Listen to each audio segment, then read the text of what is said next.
बेईमानी का ये घड़ा भर गया, अब ये फूटेगा। बहुत थोड़े लोग रह जाएंगे। ये गांव शहर कस्बे खाली हो जाएंगे, तमाम मकान खाली रह जाएंगे, कोई रहने वाला नहीं दिखाई देगा। जब रावण की समझ में नहीं आया, 4 वेद 6 7 18 पुराणों का गया था, ये अमरवाणी का, संतों की अमरवाणी का प्रचार प्रसार होता रहेगा। प्रेम से बोलो जय गुरुदेव। जय गुरुदेव। नाम किसका? प्रभु का। प्रभु का प्यारा नाम। जय गुरुदेव। प्रेमियों, ये भी किसी को नहीं मालूम है ये आवाज यहीं क्यों लगाई जा रही, इसी स्थान पर ये सब क्यों हो रहा, क्योंकि यहीं ऋषि मुनियों ने तपस्या की थी। ये तपोभूमि है, लेकिन तुमने इसको खराब किया, यानी गंदा खान पान करके, गंदे कर्म करके तुमने खराब किया है। इसलिए इसका लाभ तुम्हारे पक्ष में नहीं है, तुम्हारी समझ में नहीं आएगा। जब रावण की समझ में नहीं आया, 4 वेद 6 7 18 पुराणों का गया था, और तुम तो कुछ भी नहीं जानते हो, तुम्हें क्या मालूम ये सब क्या है। जब उसकी समझ में नहीं आया तो तुम शराबी कबाबियों की समझ में ये समय का इतिहास जो बनने जा रहा है, या समय का संदेश जो सुख शांति का है, तुम्हारी समझ में कैसे आए। अगर समझ में आ जाता तो रावण जैसे विद्वान का विनाश नहीं होता। अगर कृष्ण भगवान की बात समझ में उनके मामा कंस को आ जाती तो विनाश नहीं होता। प्रहलाद की बात अगर उसके पिता हिरण्यकश्यप को समझ में आ जाती, मान लिया होता, तो विनाश नहीं होता। ये न मानने का परिणाम है, और वही तुम्हारा होगा, वही तुम्हारा होगा। अब वो समय बहुत करीब है, इसलिए अब भी जागो, चेतो, होश में आ जाओ। ये संदेश देने तुम्हारे गांव में कोई नहीं आएगा, और जो आते हैं वो पिछली कहानियां सुना के और पैसा लेके चले जाते, वो तो बेचते हैं। ये ज्ञान बेचने वाला कलयुग का नहीं है, इसके बदले कुछ मांगा नहीं जाता, और तुमको सब कुछ जीव को दिया जाता। प्रसाद देकर भी उसका सुधार किया जाता, भंडारे की रोटी खिलाकर भी सुधार किया जाता है। ये सब तरह तरह की सुधार नीति जो उन्होंने कलयुग के कमजोर गंदे जीवों के लिए अपनाई है, लेकिन बात समझ में किसी की नहीं आती। समझ आ जाए तो सजा किसको मिले? अरे वो भी काम खत्म रह जाएगा। जब अन्य युग में सजा मिली, जो अच्छे युग थे, कलयुग तो खराबी सबसे ज्यादा। इसमें तो सजा के सिवा तुम्हारे पास कुछ है ही नहीं, और वो मिलने वाली है। लेकिन अभी थोड़ा सा तुम्हारे सिर पर बरद हस्त रखा जा रहा, ये अमरवाणी का। जब तक इस आकाश मंडल में संतों की अमरवाणी का प्रचार प्रसार होता रहेगा, तब तक कुदरत खुल के नंगा नाच नहीं कर सकती, ये उसकी ताकत नहीं है। लेकिन जब आप मजबूर कर दोगे उनको, मानोगे नहीं, चेतोगे नहीं, सुधरोगे नहीं, तो फिर वो चार्ज स्वयं तो करेंगे नहीं, अपना चार्ज ये प्रगत को सौंप देंगे, और प्रगत तो 1 सेकेंड में करोड़ों का वारा न्यारा। अभी आपने देखा, बाबा जी सन 80 से आपको बता रहे हैं कि शाकाहारी हो जाओ, शाकाहारी हो जाओ, यानी सदाचारी हो जाओ, एक नारी ब्रह्मचारी बन जाओ, एक पति सती बन जाओ, तो तुम्हारा बचाव हो जाएगा। लेकिन किसी की समझ में नहीं आ, ये सब बिल्कुल सजा के कगार पर खड़े हैं, इनकी समझ में नहीं आएगा, क्योंकि इनके पापों का घड़ा भर गया। गंदे खान पान, स्वास्थ्य, लोभ, लालच, धोखाधड़ी, बेईमानी का ये घड़ा भर गया, अब ये फूटेगा। जब घड़ा फूटने को होता है तो मानव के विचार कैसे हो जाते हैं, यही तो समझना चाहिए आपको। लेकिन कहाँ लोगों ने समझा, कुछ नहीं समझा। अगर समझ लेते तो काम बन जाता, और समझोगे नहीं तो विनाश तुम्हारे हाथ में, इसके सिवा कुछ नहीं। बहुत थोड़े लोग रह जाएंगे, ये गांव शहर कस्बे खाली हो जाएंगे, तमाम मकान खाली रह जाएंगे, कोई रहने वाला नहीं दिखाई देगा। आज आप 1-1 इंच पर झगड़ा करते हो, क्योंकि तुमको अपना भविष्य नहीं मालूम है कि क्या होने वाला है। की जानकारी संत महापुरुष आपको देते हैं। उनके जब जैसी हो तब बिता, तब तैसी मति होए, और काल रेख की लेख को मेट सके नहीं कोई। जब कर्मों का गड़ा पाप कर्मों का भर जाता है, फूटने का समय होता, तब मानव की बुद्धि विपरीत दिशा में, विनाशकारी विपरीत बुद्धि, विनाश होने को होता है तो बुद्धि विपरीत दिशा में, बुरे कर्मों में, बुरे खान पान में, बुरी सोच में चला जाता। और आज वही हो रहा है। कितना डंका पीटा जाए, जिनका गला भर गया उनको तो कोई बचा नहीं सकता, क्योंकि वो माने नहीं है। बच तो सकते हैं, अगर संतों के वचनों को मान लें तो बच जाएंगे, क्योंकि संतों को अधिकार है। संत लेख पर मेख मारे, मेटे अंक कुंग भाल के। जो ब्रह्मा ने कलम चला दी तुम्हारे पाप पुण्य कर्मों की सजा और लाभ पाने की, संत महापुरुष चाहे तो तुम्हारे पाप कर्मों की अदायगी करा दे। उनके पास अधिकार है। किसी परमार्थी सेवा में लगाकर आपके पाप कर्मों की अदायगी करा देंगे और तुम्हें पता भी नहीं चले, तुमको पता नहीं चले। अगर पता चल जाएगा तुम और करने लगोगे। तुम तो कहोगे तो माफी हो रहा है, अब करने का फिर भी माफ हो जाएगा, फिर करेंगे फिर माफ हो जाएगा। इसलिए वो जानकारी लाभ की नहीं दी जा रही। क्या लाभ मिल रहा है, क्या लाभ तुम्हें दिया जा रहा है और किस किस तरीके से दिया जा रहा है, ये तो तुम्हें बताया ही नहीं जाता, इसे गुप्त रखा जाता। लेकिन आपको तो लाभ से मतलब होना चाहिए कि भाई लाभ मिले, कैसे भी मिले, कैसे भी वो दे दे तो देते रहते, उनका काम ही देने का। अब तुम ना ले पाओ और ना समझ पाओ इशारों को, दरस को, परस को, स्पर्श को, तो ये तुम जानो, तुम्हारा काम जाने, उनका काम देने का। वो सरल से सरल युक्ति कलयुग के जीव के साथ में प्रयोग करते हैं, क्योंकि कलयुग का जीव भोगी विलासी है। कोई अच्छे विचार नहीं, कोई अच्छा खान पान नहीं, मन भी अच्छा नहीं, तन भी अच्छा नहीं, इंद्रियां भी अच्छी नहीं, बुद्धि भी अच्छी नहीं, चित्त भी अच्छा नहीं, ये सब तो खराब है। तो बेचारा करेगा कैसे? तब संतों ने दया फरमाई है कि चलो पहले इसके मनसा पाप को माफ कर दो, नहीं तो कभी नहीं जा पाएगा।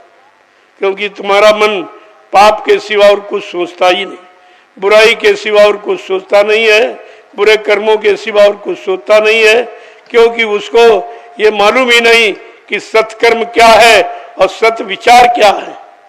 ये तो जब सत्संग में आओगे तब आपकी समझ में आएगा। गोस्वामी जी महाराज ने सत्संग की कितनी बड़ी महिमा कलयुग के जीवों प्रति बताई है। कलयुग के जीवों, अगर तुम संतों के वचनों को समझ लो और उनके अनुसार चलने लगो, करने लगो, तो तुम्हारी सब सफाई, सारे बुरे कर्म पाप कर्मों की सफाई कर देंगे। लेकिन ये विश्वास कहाँ होता, क्योंकि उनको आंख से दिखाई नहीं देता। संतों की क्रिया जो शुभ है तुम्हारे साथ होती है, वो इन्हीं आंखों से दिखाई नहीं देगी, उनके वचन इन कानों से सुनाई नहीं देंगे, क्योंकि वो आध्यात्मिक है, वो आध्यात्मिक क्रिया है, उससे सुधार हो सकता। भौतिक क्रियाओं में आप फंसे हो, भौतिक क्रियाएं, शारीरिक क्रियाएं, इंद्रियों की क्रियाएं करके तो तुम गंदे हुए हो। अब उससे कोई सुधार तुम्हारा थोड़ी होने वाला, इसलिए तुम्हारे साथ आध्यात्मिक क्रिया का प्रयोग किया जाता, तब तुम्हारे में सुधार होगा। तो उनका आगमन भारत भूमि पर इसे लिया, तमाम शक्तियों का अवतार पड़ा। तुम्हारे यहाँ 10 अवतार माने गए पहले के, कक्ष मक्ष 12 नरसिंह, वामन भगवान परशुराम, कृष्ण राम और कृष्ण, ये अवतार आपके यहाँ 10, ये है अवतार। लेकिन इन अवतारों का काम जीवात्मा से संबंधित नहीं है, उसके बारे में अवतार भी कुछ नहीं जानते, तो तुम कहां से जान पाओगे? जो तुम्हारे अवतार तुम्हारे सुधार के लिए आए, उनको ये नहीं मालूम है, तो तुमको कैसे बता दें कि कहां जान जाओ? जब उनसे वो तो किस काम के लिए आए, तो साफ साफ लिखा है कि जब जब हो यह धर्म की हानि और बाढ़े आंसू रे अधम अभिमानी, कि तब तब प्रभु इधरी मनुज शरीरा और हरहि कृपा निधि सज्जन पीरा। का कब अवतार होता है? जब मानो 3 भागों में डिवाइड होता, असुर, अधम, अभिमान, और तीनों में इस समय खूब भरपूर है, एकदम धुआंधार इसमें पड़े, तो विनाश की तो स्थिति हो ही गई। और का वो मानव शरीर में आएगा तब उसकी बातें आप समझ सको, और किसी शरीर में आ जाते तो तुम बोली भाषा नहीं समझ पाते, क्या कह रहे हैं, क्यों कह रहे हैं। तो इसलिए तुम्हारे सुधार और तुम्हारी जीवात्मा के उद्धार के लिए उन्होंने मानव तन धारण किया है, नहीं धारण किया। जब चाहेंगे बदल देंगे और जब चाहेंगे फिर वापस आ जाए। ये तो उनके लिए खेल है, ये उनके लिए कोई कठिन नहीं। जब जैसा समय स्थित परिस्थिति देखेंगे, जीव के अंदर मन की ताकत, संयम और खान पान, अच्छा कर्म देखेंगे तो रूप बदल के आ जाएंगे आप। लेकिन आपका काम करिए, तुमको उनके रूप से मतलब नहीं है, तुम अपने रूप को पहचानो। तुम अभी अपने आप को नहीं पहचान पाए। तुम्हारे चेहरे में 2 आंखें लगी हैं और दुनिया को आंखें देखती हैं, लेकिन चेहरे को नहीं देख पाती, खुद को नहीं देख पा रही। ये आंखें खुद को न देख पाएंगी न पहचान पाएंगी, ये तो बाहर के दृश्यों को देखें, वो भी है काल के दृश्य, उनसे तुम्हारा कोई काम नहीं। इसलिए दयाल का काम जब प्रारंभ कराया जाता है तो दोनों आंख कान बंद करा दिए जाते। जब आप सिमरन ध्यान भजन करते हो तो आंख कान क्यों बंद कराए जाते? कि जो कुछ आपने देखा वो काल का देखा, तुम्हारे काम आने वाला नहीं, आंखें बंद कर लो। जो कुछ सुना है वो काल का बहकाने भरमाने वाले संदेश और सत्य हैं, इसलिए कान बंद करो। ये सब बंद कर को अंतर्मुखी होकर अपनी आत्मा की दिव्य आंख, तीसरी आंख से देखो, तीसरे कान से सुनो, तो तुमको सब सुनाई देगा कि ऊपर से जो वाणी आ रही, जिसको हिंदू महात्माओं ने ब्रह्मवाणी, आकाशवाणी, अनहत वाणी, ईश्वर वाणी कहा है, और मुसलमान फकीरों ने इसे कलमा और आयत का ये निरंतर 24 घंटे मनुष्य रूपी मंदिर में, जिस्मानी मस्जिद में ये आवाजें 24 घंटे आ रही। लेकिन अब तुम्हारा कान बंद है, आंख बंद है आत्मा की, तो आपको सुनाई नहीं देता। तो कहा भाई ये आंख कौन खोलेगा? अगर संसार शरीर की 2 आंखें, 2 कान, 2 नाक के सुराग अगर बंद हो जाए, खराब हो जाए, तो आप तलाश करते भाई कोई मतलब डॉक्टर वैद्य हकीम मिल जाए जो इनका जानकार हो, जानकारी देके हमारा ठीक कर दे। तो शरीर की आंख कान के लिए तो आपने पूछा और डॉक्टरों के पास गए, लेकिन जो आत्मा का आंख कान बंद है मुद्दतों से जब से आई, तो कभी आपने इसके बारे में सोचा है या कोई वैद्य हकीम डॉक्टर की तलाश की है? गोस्वामी जी महाराज ये भी बताना चाहते हैं रामचरितमानस के माध्यम से कि जीवात्मा का आंख और कान उसे खोलने वाला कौन है, वो कौन खोलेगा? कहा ये तो सब जान गए डॉक्टर वैद्य हकीम, ये शरीर के आंख कान को ठीक कर सकते हैं अगर जानता है तो, लेकिन आत्मा का जो आंख कान नाक बंद वो नहीं जानते।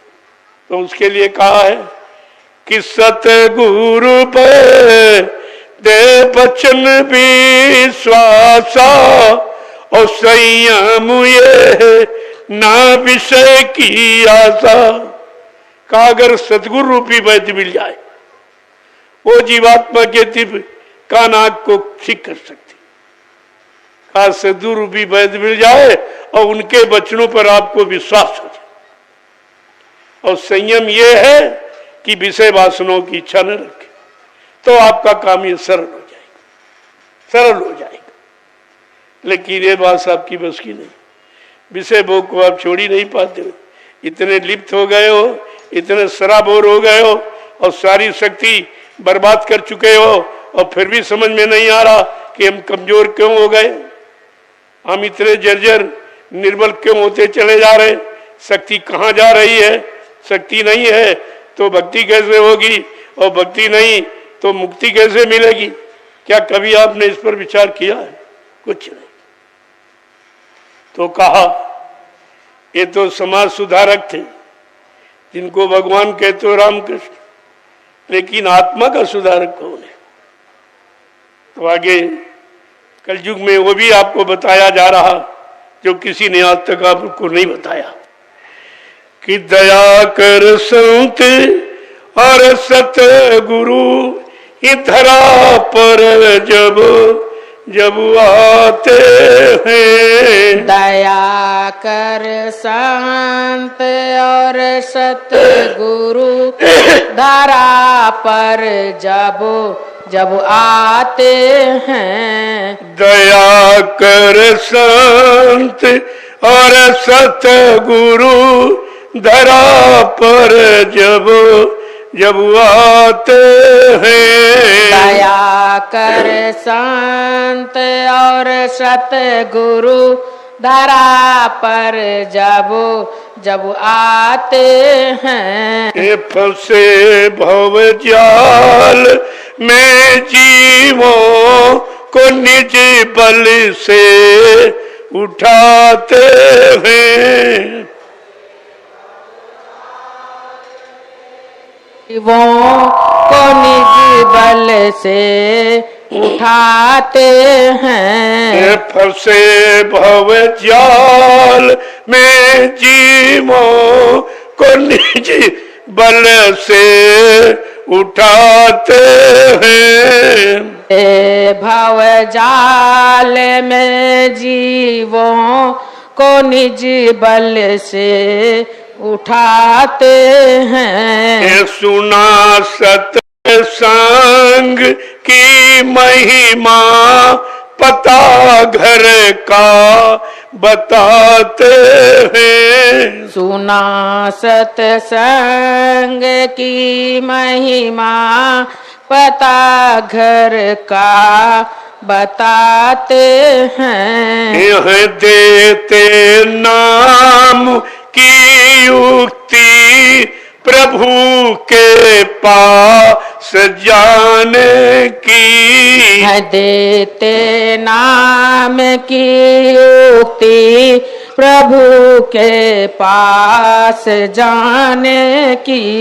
ये पिय मत नाम का प्याला जिसे छक छक पिलाते हैं। ये नाम का रस का प्याला जिसे छक छक पिलाते हैं। दया कर संत और सतगुरु धरा पर जब जब आते हैं। दया कर संत और सतगुरु धरा पर जब जब आते हैं। फंसे भव जाल में जीवों को निज बल से उठाते हैं। फंसे भव जाल में जीवों को निज बल से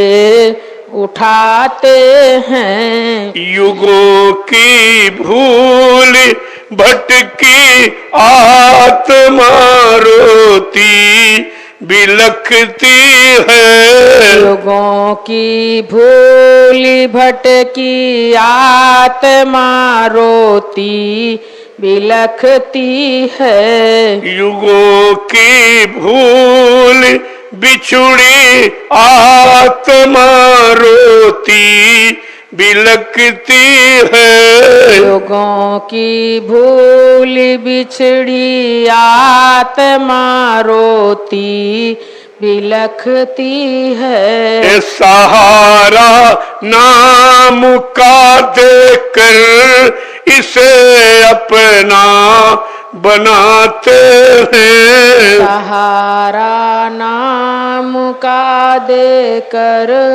इसे अपना बनाते हैं। सहारा नाम का देकर इसे अपना बनाते हैं। सहारा नाम का देकर इसे अपना बनाते हैं। जला कर कर्म की ढेरी करा कर से वतन मन की। जला कर कर्म की ढेरी करा कर से वतन मन की। ये कर्मों की रिहाई का जिसे चरिया बताते हैं। ये कर्मों की रिहाई का